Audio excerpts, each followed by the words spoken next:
Okay, today we're going to take a glued frame that has been seasoned for about 2 weeks.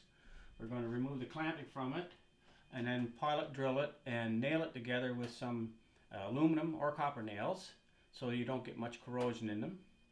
And then we're going to progress to measuring it up against the mold so that we can prepare it for the cross beams, which we're going to take from rough birch today and progressively plane it, mold it, and then fit it to that frame and then possibly mortise them in. So, take one down. These have been seasoned for over 2 weeks and then fitted so that we have a good join and they've maintained the mold pattern so that at least they have some symmetry.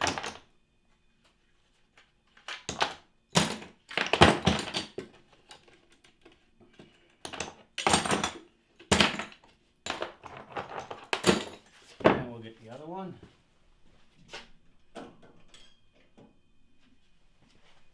And one reminder when you're assembling multi-frames is that keep your pairs either marked or tied together, because the birch never always wants to be completely the same on the mold, regardless of its true edges. You get little wrinkles or little knots in the wood. So it's easier to keep a pair together at a time, especially when you're doing multiple pairs.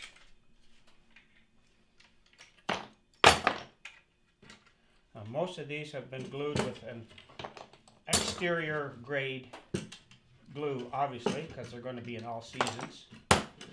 And now we're ready to check them against the mold. What we're going to do here is, this is one of my larger men's molds. What we're going to do with this is, because we have the symmetry lines on this and the suggested cross beam areas, we're going to replicate that onto the frame so that we can mark them off, they'll be centered, and then we can start the preparation of the cross beams. The one thing that we have to remember with the difference in the usage of the birchwood with the frames and the cross beams is that the cross beams, which are here on the table, are cut from seasoned birch, which is 4 to 6 months old, usually cut in small boards, weighted and air dried, so that it is a very, very hard wood and you won't get any warpage. The opposite to that would be the frames, is that we use the green birch as soon as it's harvested and thawed, particularly in the winter here now, so that it still has a pliability to steam and bend. But then the seasoning of those components after they've been boiled, as they drive a lot of the resins and the waters out, is that they will become hard, a lot harder, the longer they're sitting and drying. So now we've got these glued frames. We're going to mark the symmetry for the beams, and then we can prepare to drill the holes for the nails. I'll get this guy out of the way.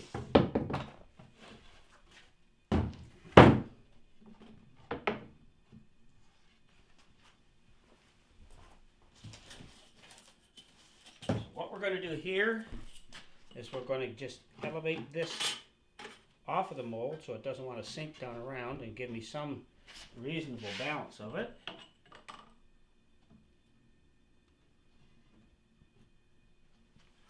And we're going to take an example beam. This would be a finished beam, and this will give us our true lines for about where they're going to go, because we don't want to drill the nail holes where we're going to have to mortise out for the cross beams to actually fit in the wood. And we want to keep any holes a little bit away from the edges of the boards so it doesn't cause any splitting in the seasoned frame.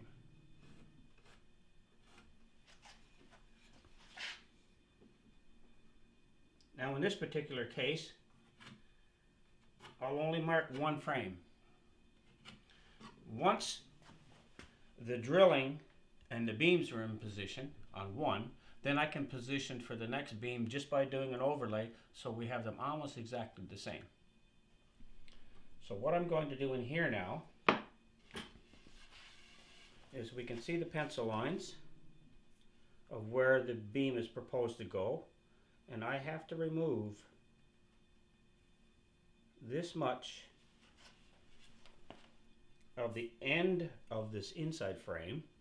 And what that does is it gives us also more support for the beam, because this is where all the heavy footwork is, and a lot of the weight is transposed to the snowshoe after they're finished.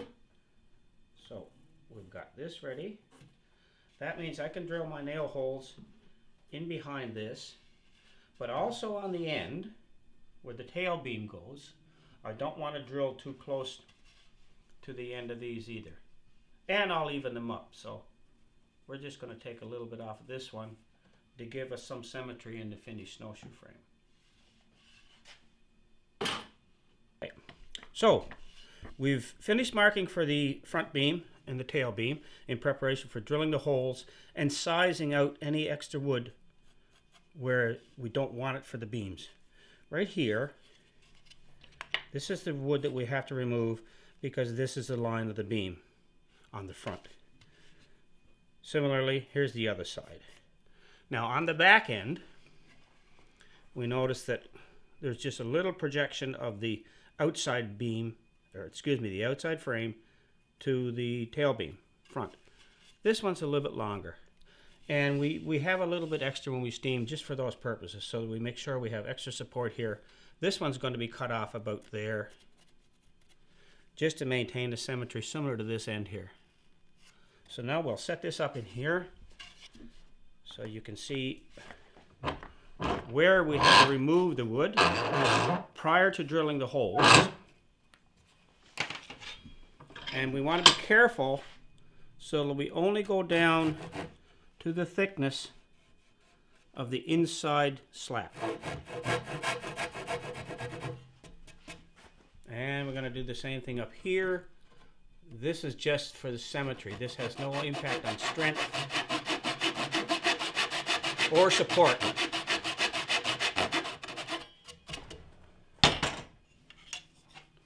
Now we're gonna, this should just have a little pop. And away it goes.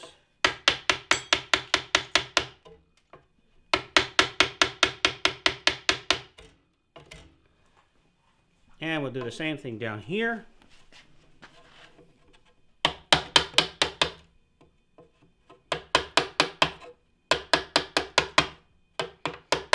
And then you'll notice that the wood doesn't want to separate from the glue.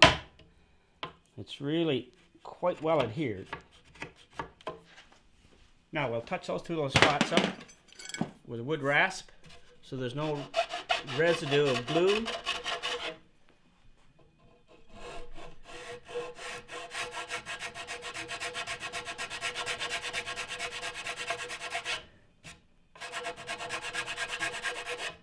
Okay, we'll just turn this over, and in this particular case we don't have to cut the outer one because we've just matched them up. So now we're going to cut off this other front beam piece.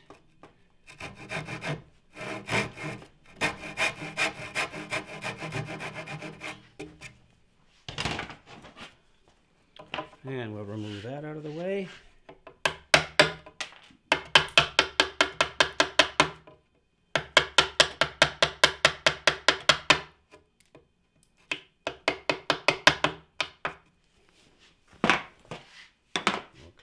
Up.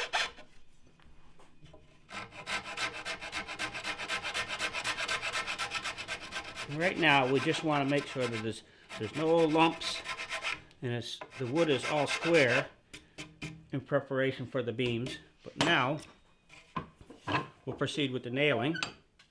Now in this particular case, these jaws are here to hold the wood so that the metal doesn't damage that finished product. What we have to do now is remove these temporary blockings from the vise and put in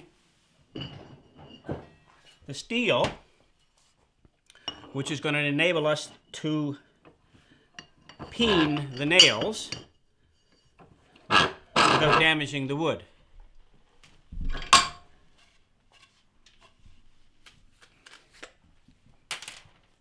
Now what we're using here is just a normal wood bit that's a little bit smaller in diameter than the nails, so the nails have to work a little bit to go through. But the one trick that we do is when we drill the first hole that's short of the front beam, we're going to make it a little oblong so that it's not forcing itself in the wood, and that'll prevent the end from splitting.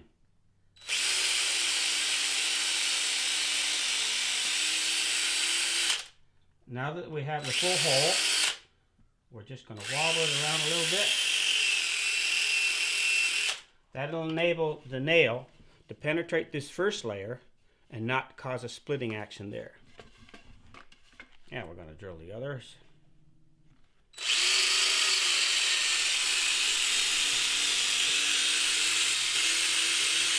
And for these bigger snowshoes, I usually do 4 or 5.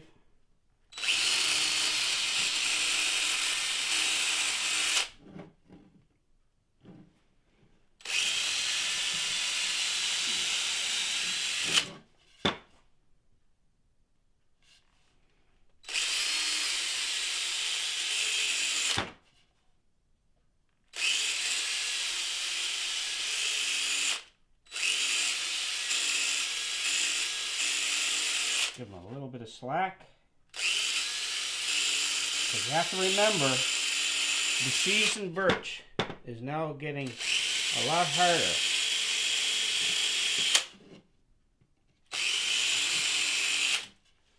And the other side.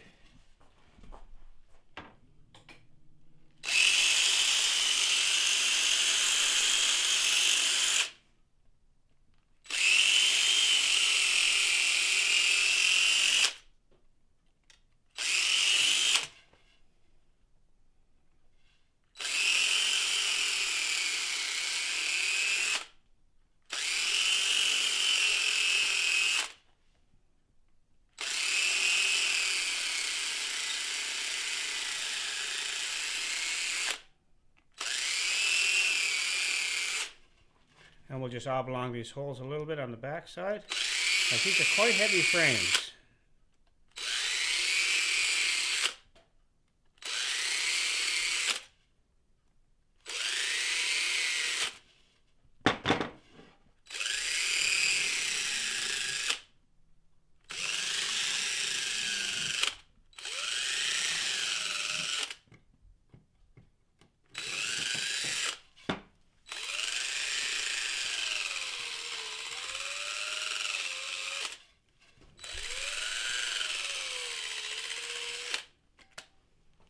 Okay, we've got the holes all drilled, but now we don't want to bruise the wood, so we're going to try to keep it on a smoother surface when we're putting the nails in. So for instance, down here, this one I always put in from the inside because it's thinner wood, and when you try to clink the nails over, they could cause a splitting action. As I mentioned before, these are aluminum.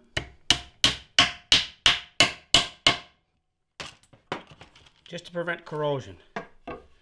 Now, because the thicker side is here, we're going to drive the rest of them from the outside.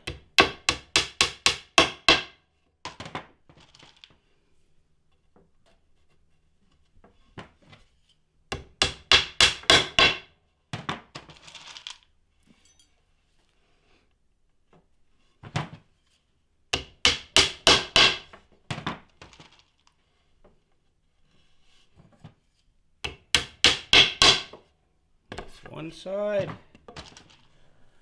We'll replicate it all over here.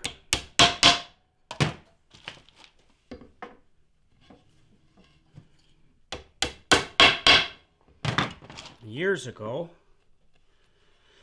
when people would make their snowshoes, they weren't making mass productions because out of necessity, most people would have it in their own household of somebody that would be able to do the snowshoes. So if they didn't have access to nails, which in this particular case copper or aluminum, they would drill these holes out and make up little wooden dowels to drive in there just to keep a little bit of extra strength. And then in those particular times, they wouldn't glue them either. Those little dowels would hold them together once they were seasoned, because the lashings would keep the snowshoe together. Now in this case here, a few of these nails are a little too long for clinting over. So I'm going to cut them back a little.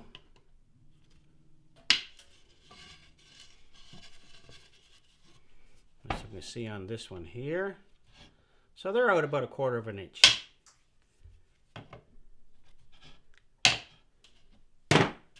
And we seem to be good to go. Now, what we have to do is have one side of that nail on a good solid steel surface to be able to clint that nail over and conceal it in the wood. Now, just to make sure, I'll peen it with the other side on this anvil component. And there we go. Now, real quick.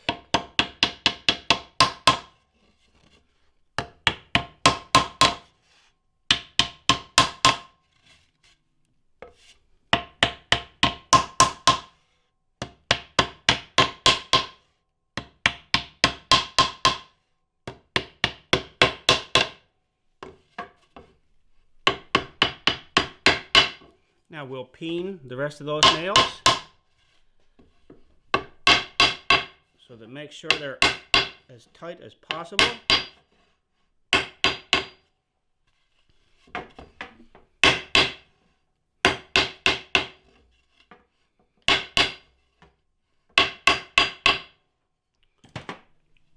So now this frame, we can either progress to a sanding, or we can press to fabricating the cross beams and having them pocketed and ready for mortised out.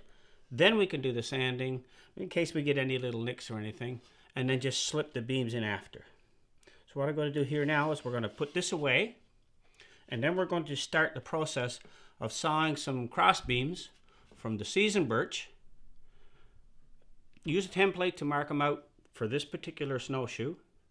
And then we'll plane them and router them so that we can start the preparation of mortising in this.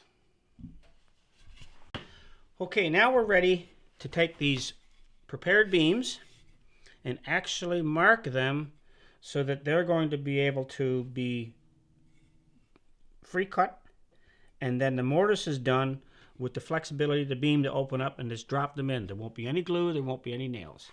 So we've previously put our marks when we did the setup for the drilling. The beams are still going to go there, but now we have to have an orientation point so that we don't mix match beams with the left or the right snowshoe. So right here, we know those pencil lines are there for the beam. What I'm taking here is I'm going to put a parallel line to the inside edge of this snowshoe about 1/3 of the depth into the beam. That would be my cut line. Now for an orientation, because after I cut the line I won't know where I am, this is my mark. So that is going to relate to only this beam for the top.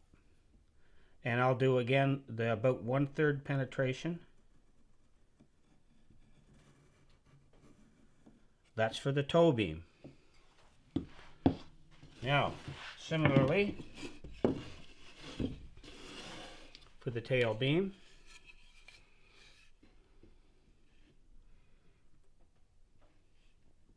we hold it to the front line because there's just a little variance in the width of the beams there. And again, we're going to go approximately 1/3 depth.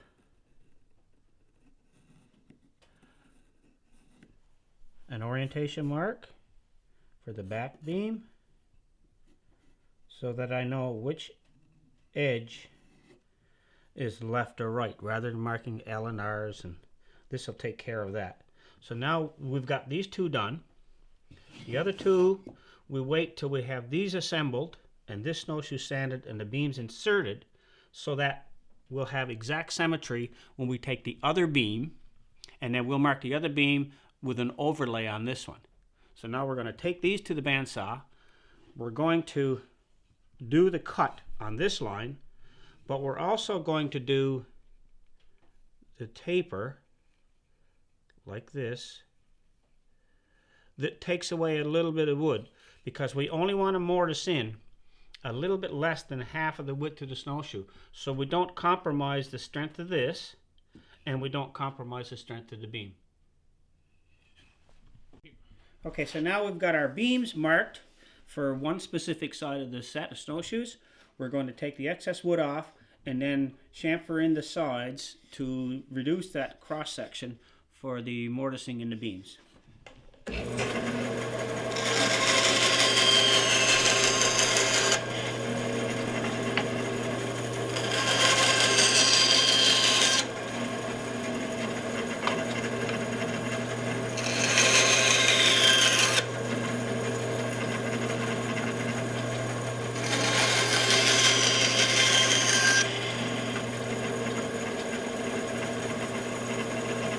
Want to be left with about half of the cross section of that beam.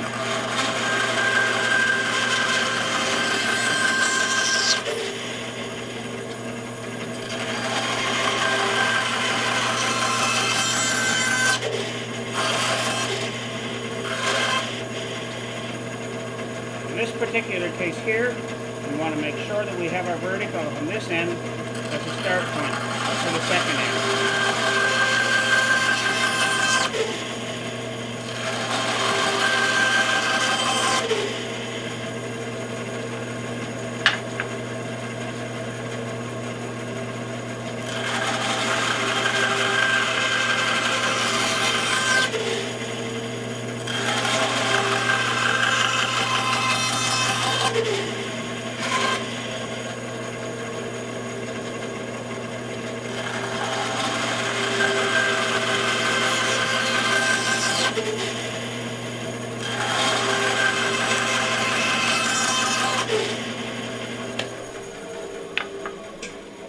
Now that we've got the beams, excess wastage taken off, we're going to go to the belt sander again to true this down and to put some little indentures so that it would fit better in the beam, and we have a place to laden the first strings that go in there so they can't slip across the beam.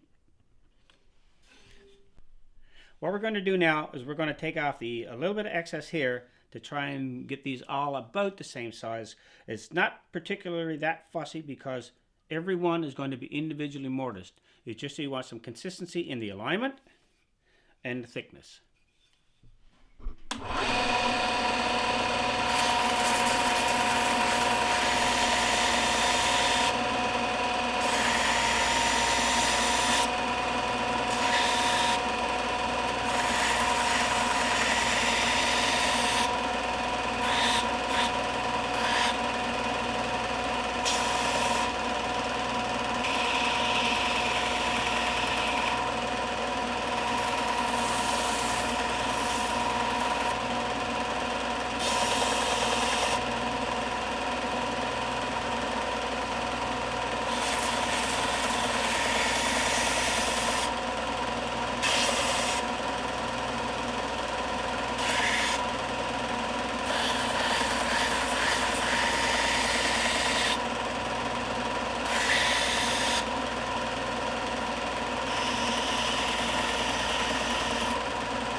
Now that we've got one done, we'll just check it.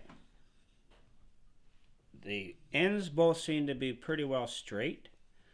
This small indenture here is to permit less mortising to go into the beam itself. And this little one here, because there's a curvature in the beam, when you're filling the snowshoe, the first and second and maybe third runs of twine are going to have a tendency to always want to run off of that little hill. So that's why we put this in there. The first string will then fit in here nicely and it can't slip. The second string will probably fit down in this little groove and won't be able to tether back. And then the third and fourth and so on, they'll probably bite into the rest here and not do any slippage. So I'll just finish the other one now.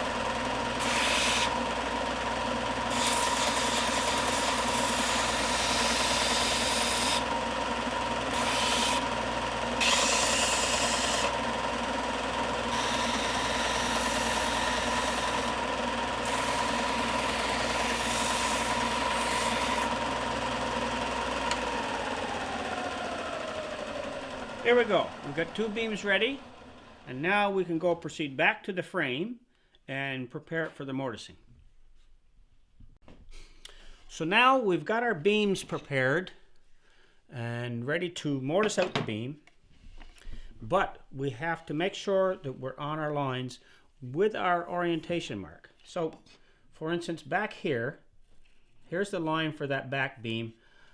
I've transposed the line to the inside of the snowshoe, and now in this particular case here I don't need a line because the end of this wood is where that beam is going to set. So I'm going to position it back in here, and because every snowshoe is going to be a little tiny bit different on its edging and how the beam sits here, you don't want the beam flopping around. You want the beam well seated in its mortise. So in this particular case, my orientation mark is back here. And here is the side that corresponds to that. So that just default says, hey, this guy is going in the bottom. So all I'm going to do is position the beam in the center of the frame and mark out a nice light line where I'm going to have to cut most of the mortise out. Now if you notice, when I sit this down here, it's not aligning with this side. So that tells me I either took too much off the heel when I was sanding or not enough off the toe. So I'm going to take a tiny bit off of here, just so this is seated down flat and it still lines up with this pairing lines.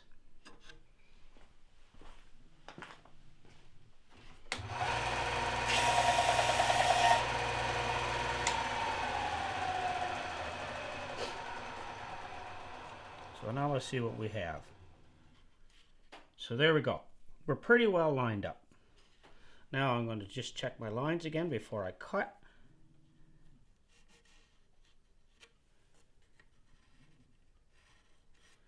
That's for the tail beam. Now, for the toe beam, same thing. Our orientation mark is down here, and it's on this side of this one. I'll come over here. That fits in there, and it's almost in alignment there, so I could do a tiny trim on this one as I fit it in the mortise. Again, some cut lines. And now we're ready to remove the mortise. Now why I particularly like using the carpet knife here, in a standard mortise you have to use your wood chisels, but if you tried to wood chisel this, because this wood is starting to get a little bit hard, it'll splinter off. So we need to make all the cut lines first so that when we try to mortise this out, it stops at those cut lines. Now in this particular case, the wood is getting a little hard. I'll do my cut lines in 2 stages to get the depth that I think I need. That way I'm not going to overexert myself and damage the blade or split the wood. That's one cut. Corner, make sure the corners are cut.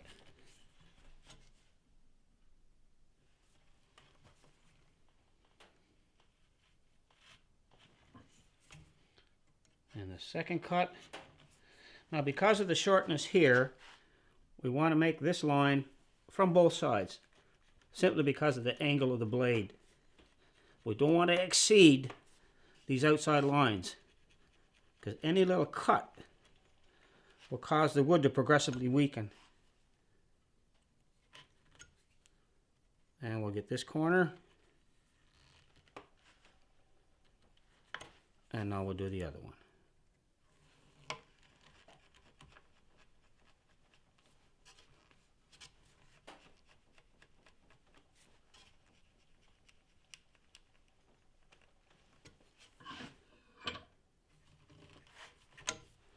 One.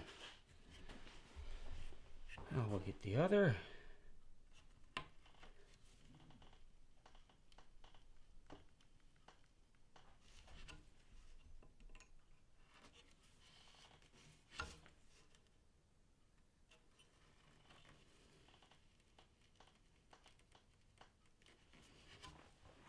and the end cuts.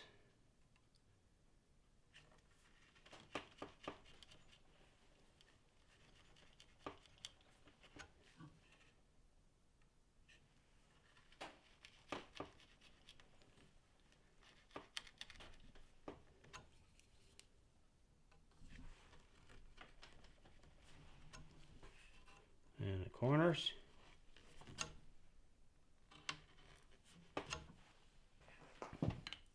So now we're ready to chisel out the mortising for these particular two holes.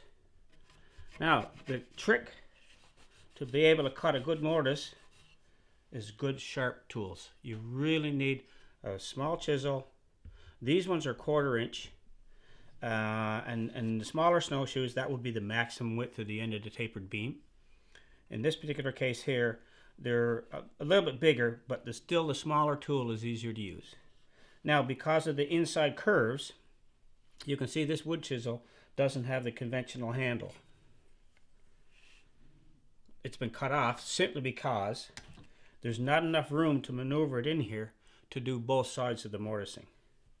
So I'm going to take the longer side, which is easier, and just start chiseling it out.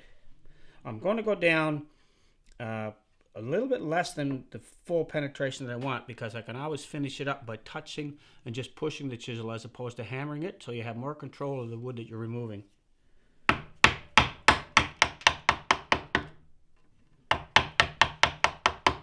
Now you notice how easily that square cuts out, simply because we've got good full line cuts on the edges and on the ends.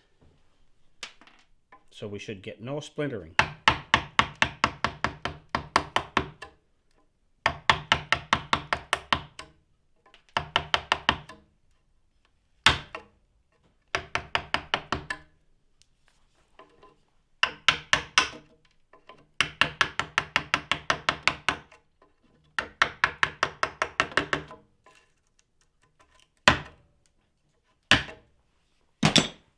Now we'll just touch it up.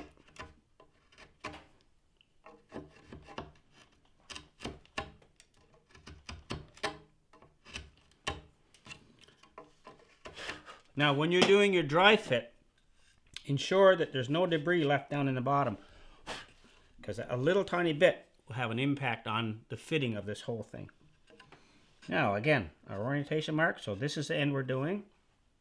Now we're going to mark this end for the pre-assemble, and if this fits, I'll do the same marking in that hole.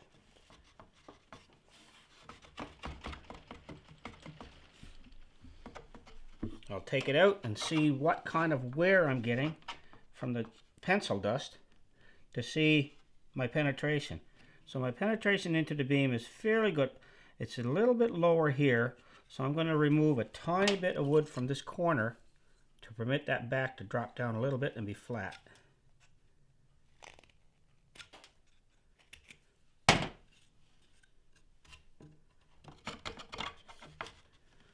There we go. So this one is pretty well fitted. Two things I'm looking for now is the approximate 1/3 here from this beam. Now it's a little bit longer on this end, so I'm going to take that little bit off. Now, this was my starting point on this shade. We know our orientation mark is up there. I'm going to mark this hole. There's only one back beam. That chalk mark or pencil mark is where this fellow is going to go when we go do a final assembly. After the mortising is finished and we have this whole thing sanded on the inside, the final sanding on the inside has to be done prior to assembling the beams, simply because you can't get your tools in there to do the sanding on those inside curves. And you, like I said earlier, you don't want square edges wherever your twine is going to be. So I'll proceed to get this one now.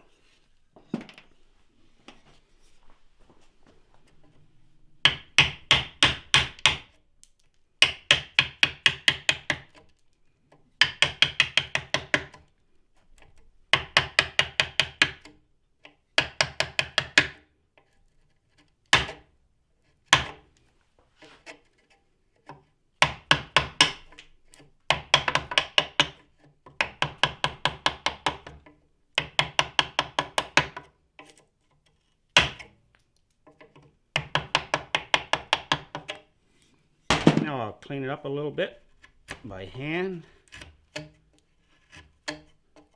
Make sure I got nothing left in the corners.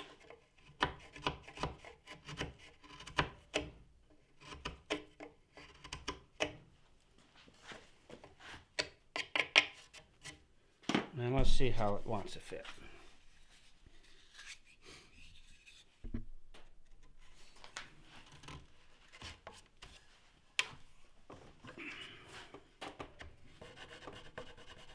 So we're going to force it in. It wants to stay flat. A little bit too tight here. So we're going to give that a small touch on the sander. As we can see, it's forcing itself and it's not getting a full penetration. We need to make sure this one is bottomed before we can do anything up here to see if we got to take excess off the top because of the length.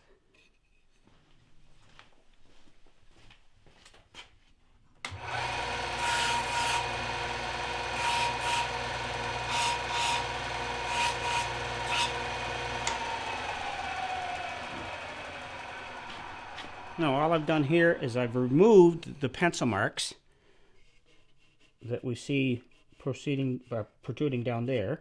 Now so if we stick this back in, we should get more penetration into the mortise.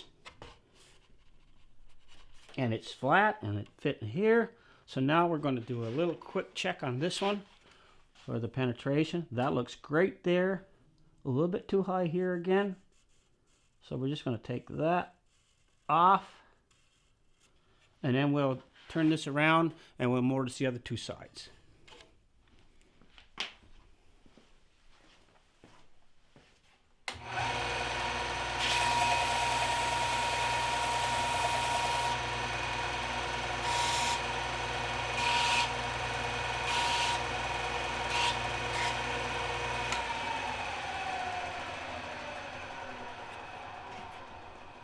Now, as we did over on this side, we don't want to confuse the ends and cut the wrong hole up here, and that one doesn't fit. We'll remark the bottom here, and we mark the inside of the hole, and that should be set up with our orientation marks. So we're ready to turn this over and cut two more mortises.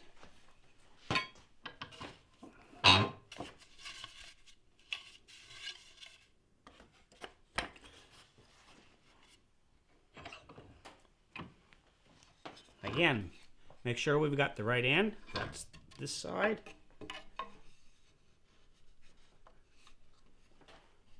Got a good fit.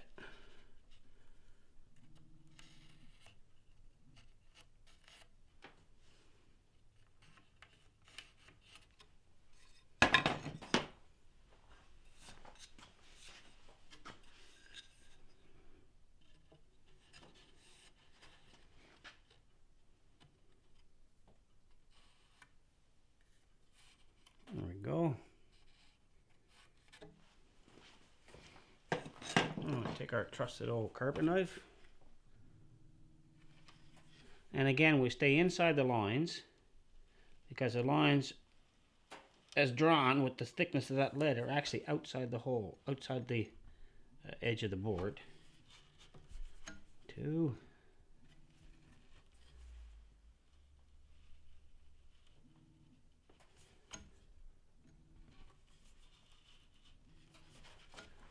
And the end cuts.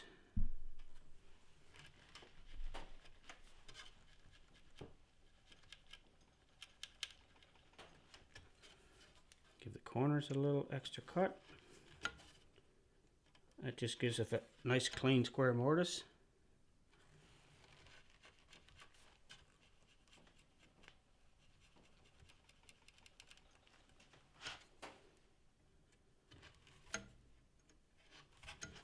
And the front one.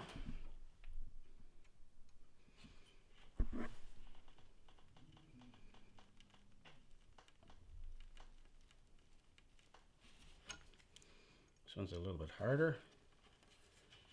Be a little more careful. The one trick is never work fast, because that's when you make a mistake and the whole thing is ruined.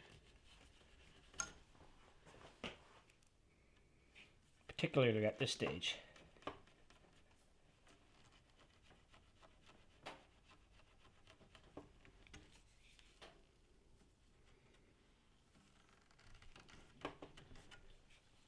surprisingly enough, the birch is quite soft on the top edge.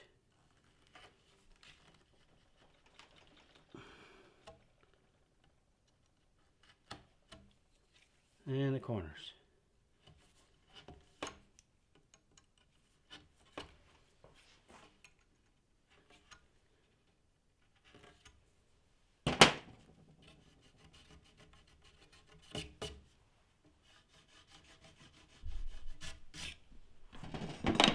And we'll pop these out.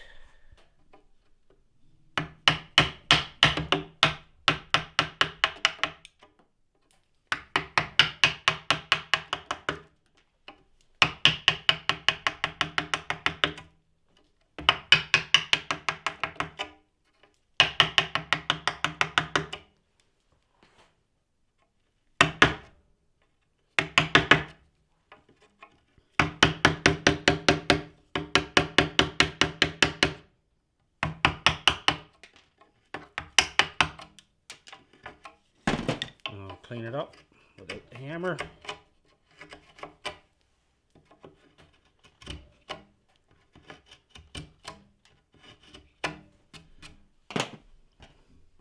And we'll try a little dry fit.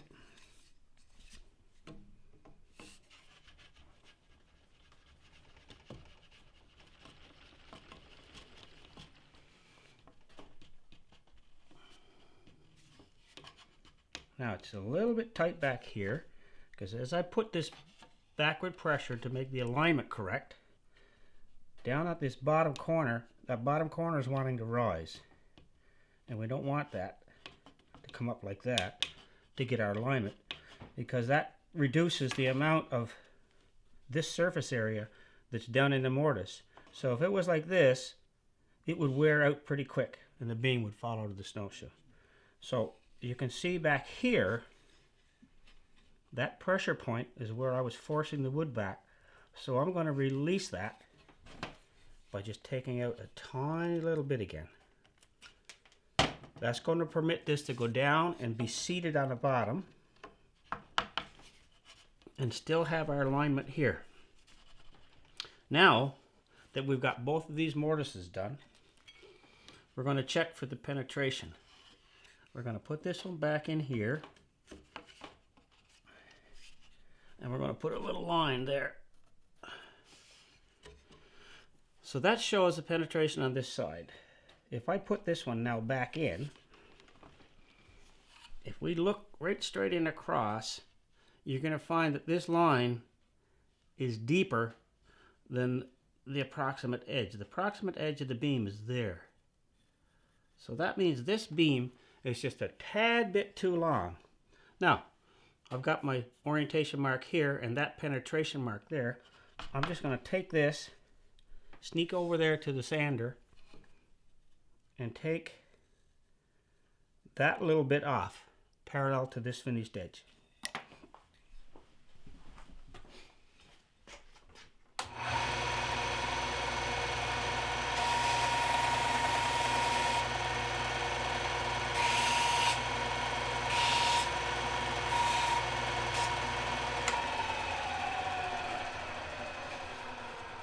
Now we're still going to use the same mark here. We're going to reseat this lower half. Now, our little penetration line depth is right in line with the inside of the beam. So I'm in a position to do a dry test with this beam in both mortises for the front one. And this particular case, it's a full pressure fit. I have to separate the beam and get this to go back and slip in the pocket. Once it fits, we'll finish the back one, and then I'll do the final inside sanding before we proceed on.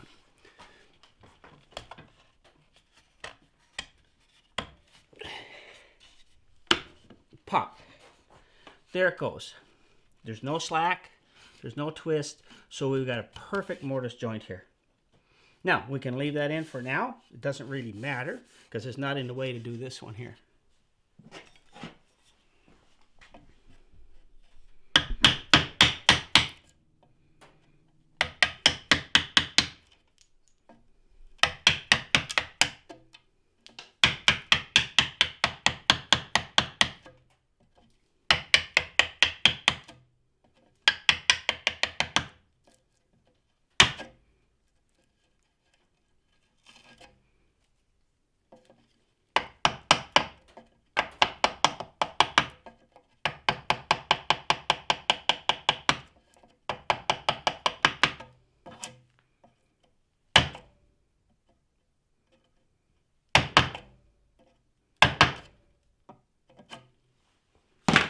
clean it up a little bit.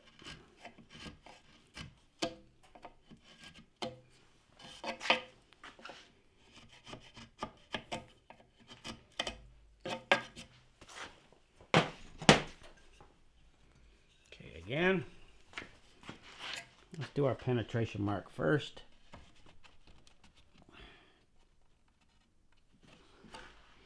So we see on this one, and the pencil, the little bit of lead left in there has shown a nice little wear plate. And our penetration mark there is right along where it touches the beam. So now we're going to check this mortise out. Now this one is a little bit tight. A little bit of wiggle. It's still a little high here, but I don't think I'm getting the full penetration here because the tongue on this one is just a little bit heavy. You can see where it's binding with the lead mark. So again, I'm going to take a tiny bit off of each side before we take anything off with the dip.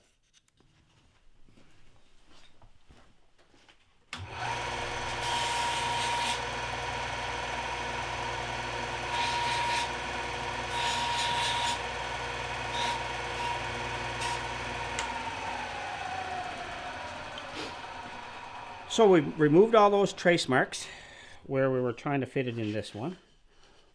Now let's try it again. Now we've got more penetration, but our alignment is off just a little bit. That means this toe is a little bit long. Now in this particular case, because it's just the toe of that beam that's a little long, I'm just going to clean that out a tiny bit with the chisel.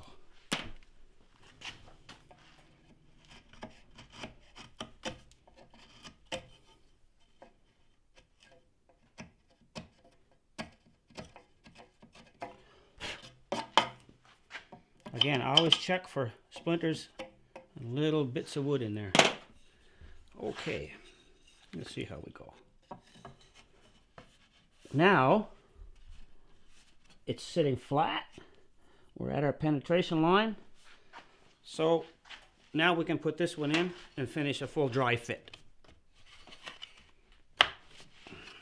There we go. So we have one frame finished with respect to the mortising and the beams. Now what we have to do is sand this one entirely, so we have to remove the beams, sand this so all the inside finishing is done in preparation for putting all the holes in for the salvage cords that we can start putting in, whether they're tassels or not, and then start the filling operation. But before we disassemble this one, we're going to transition all these lines onto the second frame.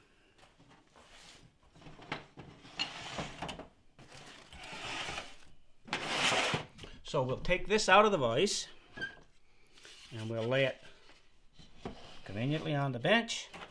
We'll grab our other frame.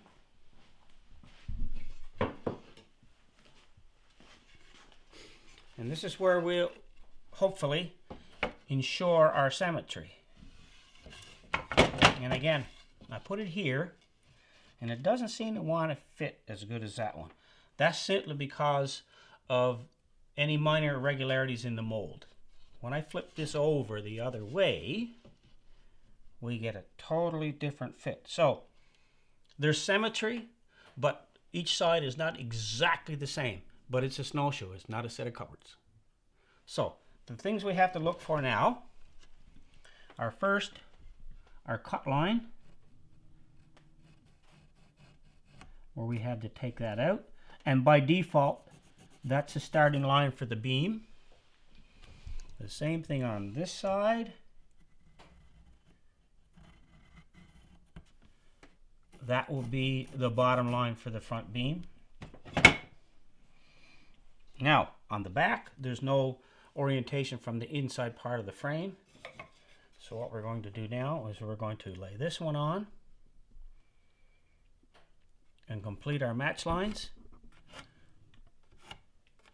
Again, a new orientation mark for this one. And we're going to do our 1/3 penetration cuts over the vertical of the beam to the frame. And we're going to do the same over here.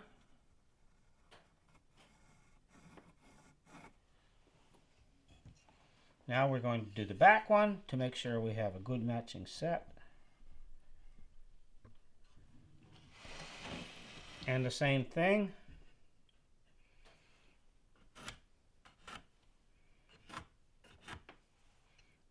Our orientation mark.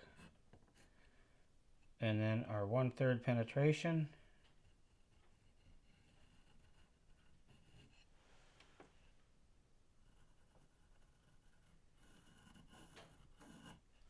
So now we're ready to proceed with cutting these beams, cutting off these long edges of the inside frame, and then mortising out this one, so we have two that will proceed to the next step after they're sanded, in finishing all the inside corners, making them round, and then setting up the center lines for both ends for the purposes of drilling the holes where the salvage cord starts and any dress up you want to do on them. Start now and let you go. Okay.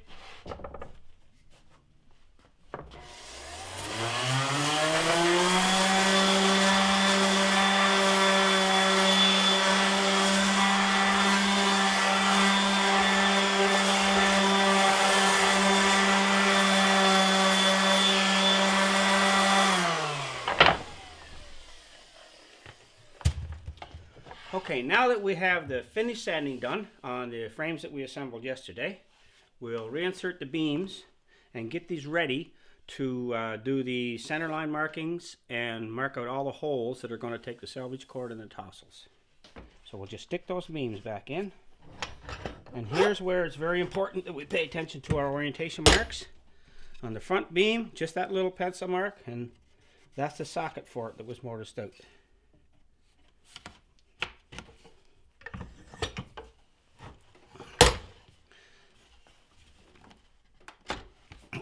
One.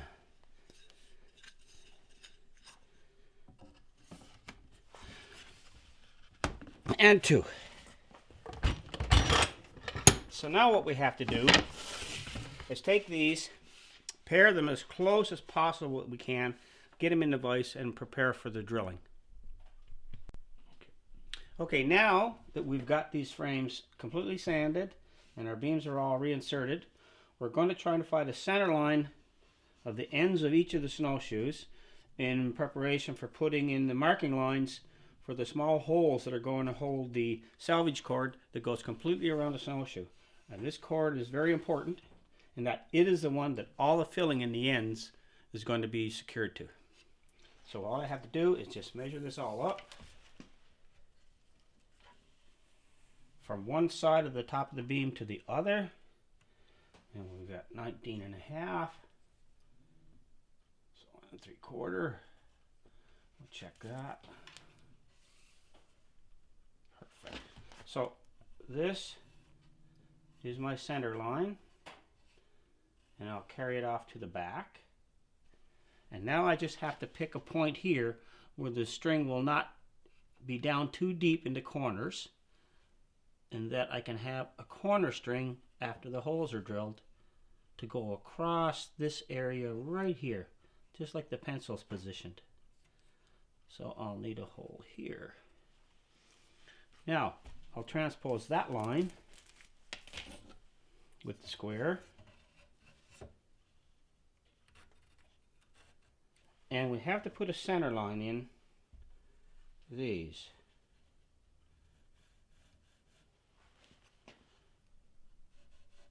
And this will be the first. Now we have to take the compass and through hook and crook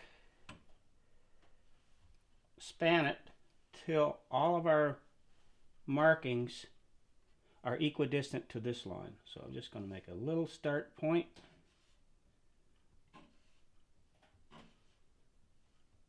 And that is absolutely perfect luck. So that's that side. I'm going to do the same mark over here because we want that symmetry. The symmetry will be for the twine, for the filling, and also for the tassels that will be installed which everybody's still in debate whether they're for aesthetics or for protection of the twine. So now that I have these starting lines done, we'll just transfer them a little darker to both sides.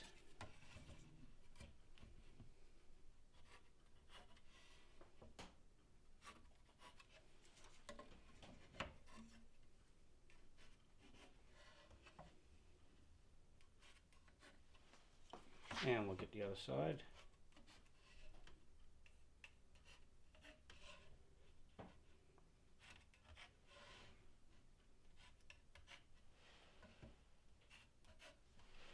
And we'll put the center line on all of these ones.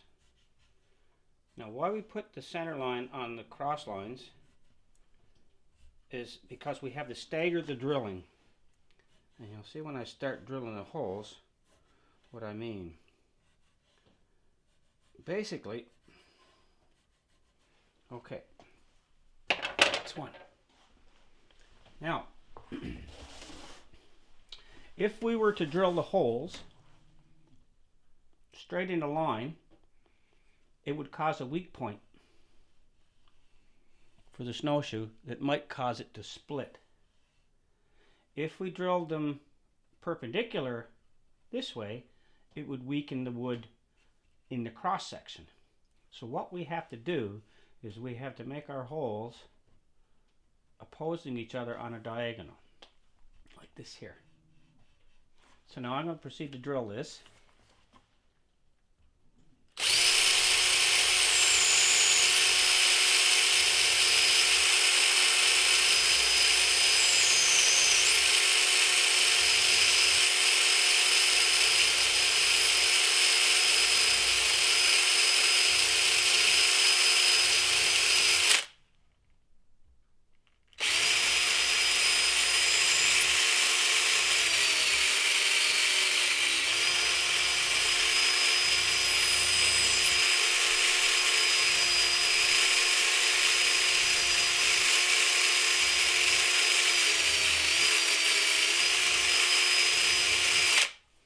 Now that we've got these drilled, again I mentioned earlier, if we have square edge holes, as this wood seasons up, it will cause the string to chafe. So what we have to do is mortise this in a little bit. Now in days gone by, where individuals were making 1 or 2 pairs of snowshoes, they would use a carpet knife or a pocket knife of some sort to try and remove the wood between each one of these holes. That would be a traditional way of doing this. So over the years, because of multi-production in snowshoes, I found that I have to find a reason to improve on my time simply because of the numbers that I'm doing. That works great for one. But if you've got to do that in multiple pairs, back and forth on both ends, it consumes considerable amount of your time. What I've learned to do in the past is by using the drill bit carefully, I can maintain these mortises very quickly.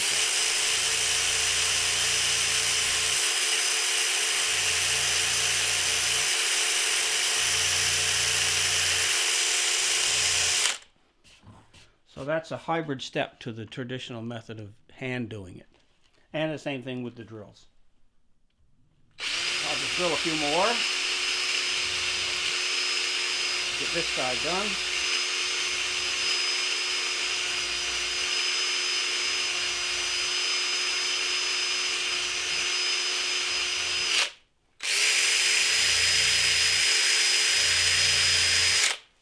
And you can easily see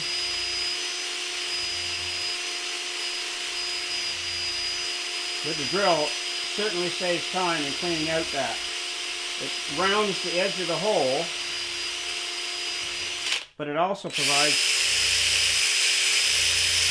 a safe pocket for the twine.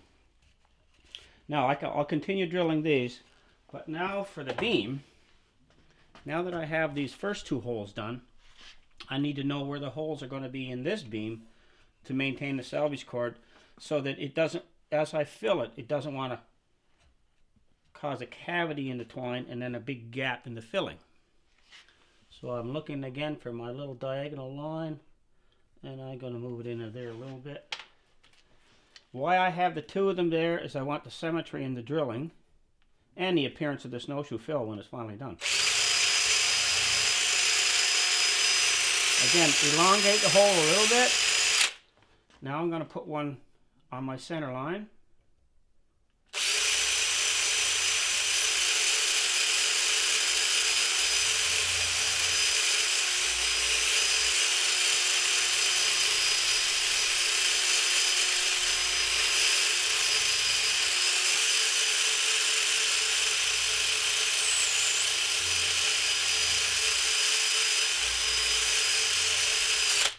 Now I've got to drill the holes for the bottom ones on this side in order to give me a position for the final hole as I did over there.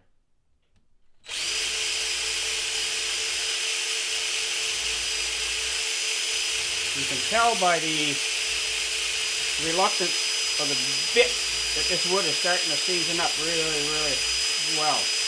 Very hard.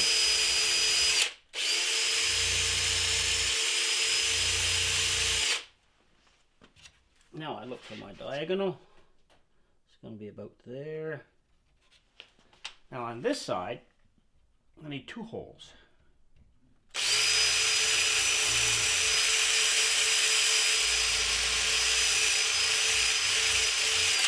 This one will be where the cord actually starts. Proceeds here, goes all the way around, but I've got to have a place to finish it that doesn't impede with this little corner piece. So I'm going to drill a second hole.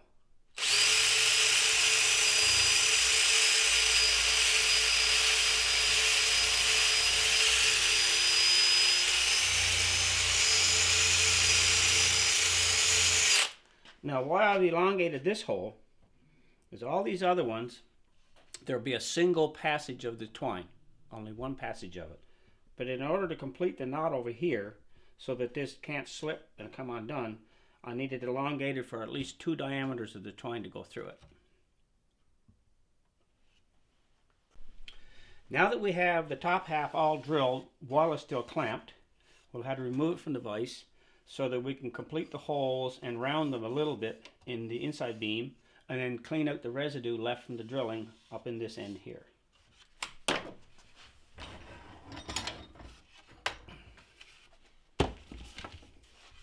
Now, the first one, obviously they went through. We'll just clean them up a little bit so they're rounded.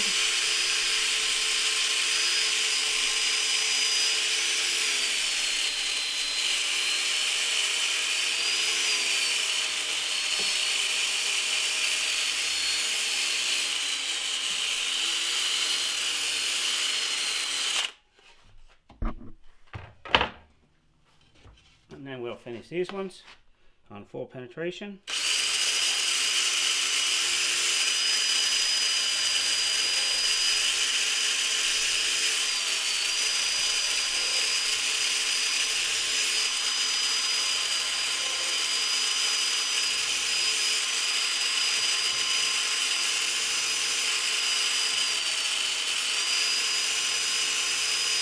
Again, this second hole has to be elongated for at least 2 diameter passes of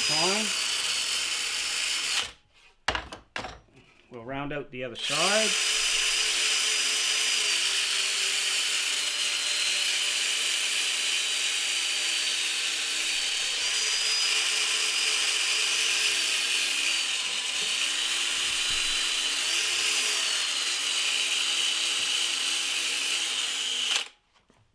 Okay. Now, because of the drilling, we need to clean up all this little residue and splinters that was forced through.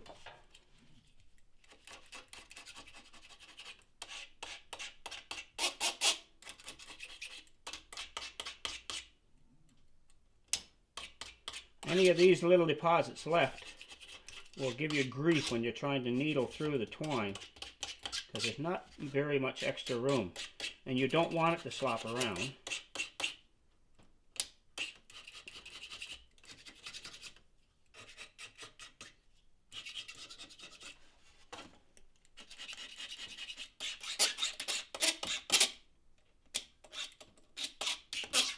One.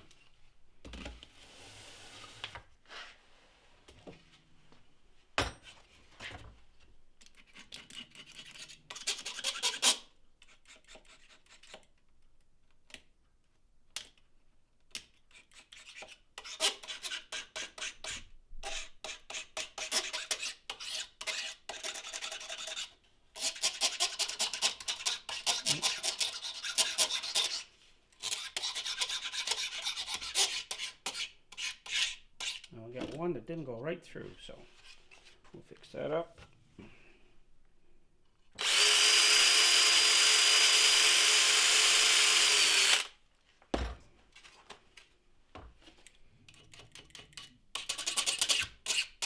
Okay. Now we have to reposition the frames with the beams pretty well lined up so that we can do all the drilling required in the bottom half.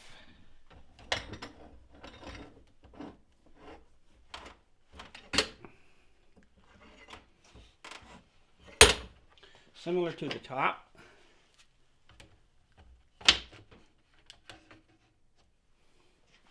We'll mark our top of the beam line. We'll make a mark for our little corner right around there. Now we have to find our center.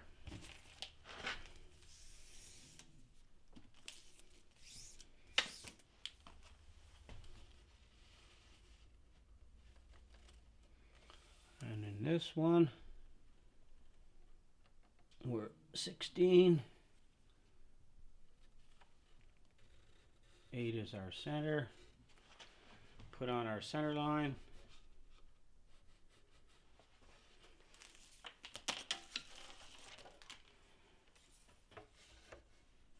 Get our corresponding lines on the other side.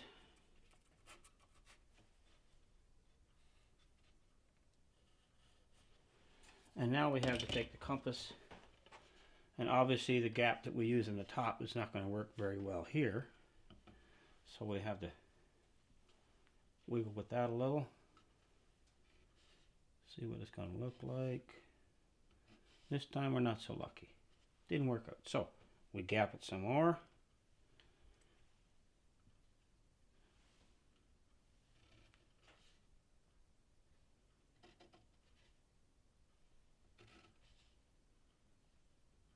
Still a little more.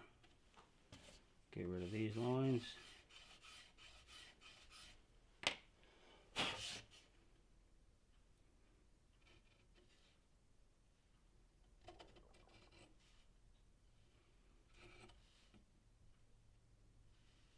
Don't do much.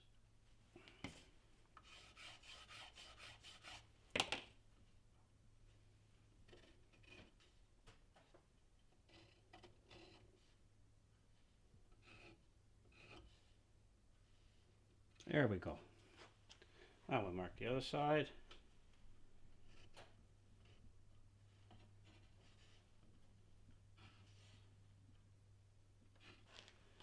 We'll transpose our lines.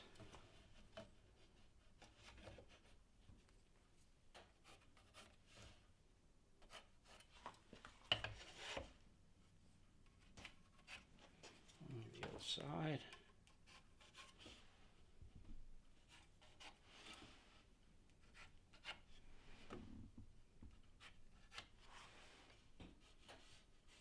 Center lines. And those center lines are just a good drilling guide.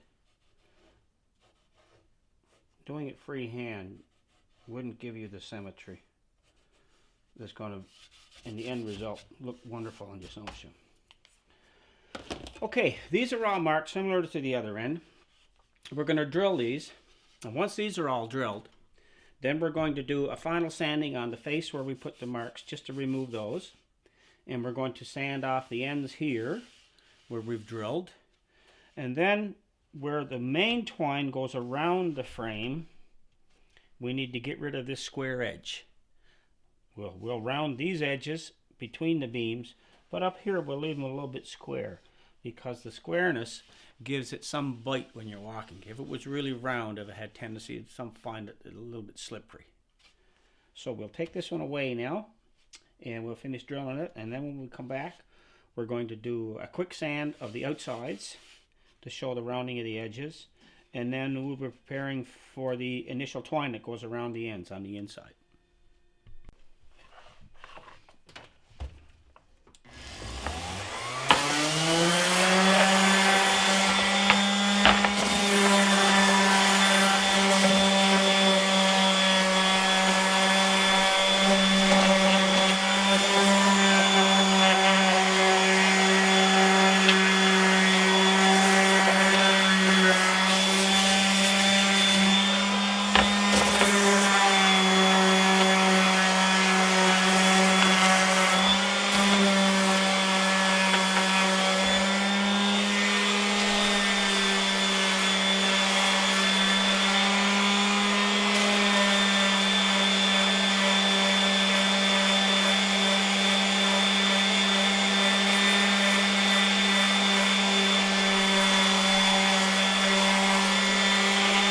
give this just a little touch. Take the really sharp edge off. Now I'll round the side frame where the coin's going to wrap.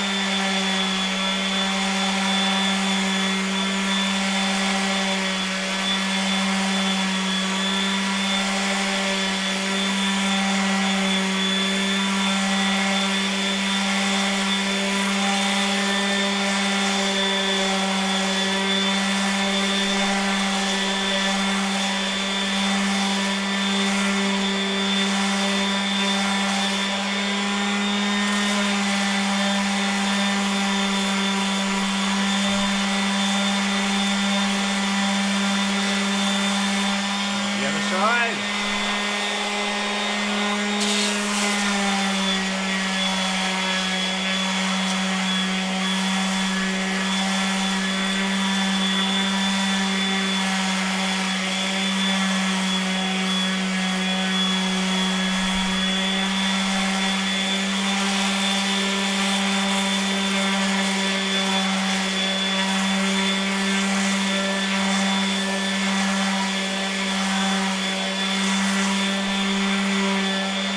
Sanding on the ends, we just want to remove the pencil marks and any stains.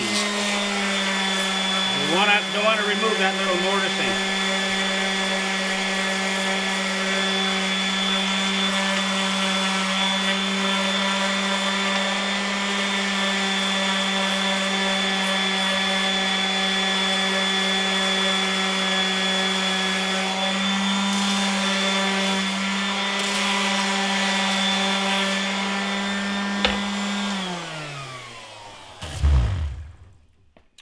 Now that we have the finished frame, we're going to proceed to set up on another snowshoe, but with the same principles of installing the salvage cord and the tassels. Some people prefer them, some people don't. And then this basically is all ready for the filling.